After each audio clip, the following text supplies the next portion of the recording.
de unión popular e que se faga xustiza neste preciso lugar. Comecemos este xuizo dedicado ao carnaval e xulguemos este neco ten culpa de tanto. Vamos pasar a acusar. Iso en primeiro lugar. Presentes os cargos polos que hai pagar. Eu acuso o trampulleiro de amargarnos a semana, obrigando esta sentiña a facer o que tiña en ganas. Non sei que dis, compañeiro, eu protesto, señoría.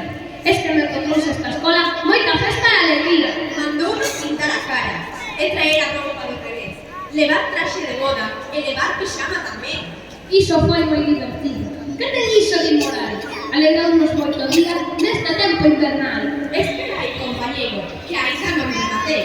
Quedan moitas maldades que agora vos contarei.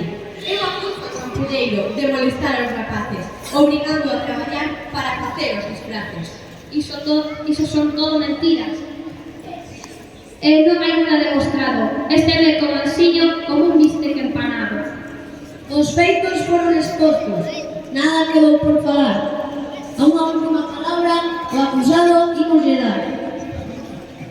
Nada pode decirvos que non dixedes xa agora que perdeades e que teñades piedade. Xa temos un veredicto que non se faga esperar. Atopamos ao trampulleiro culpable de tanto mal. Decidimos na sentenza que non o íamos queimar, que lle leven ao noso patio, que alí non van a colgar. Ignoremos o seu enfado. Aquí só queremos paz. E que contrase alegría no canto de enfermedad. E co xuizo rematado xa vos podedes marchar. Tedes que andar con cuidado e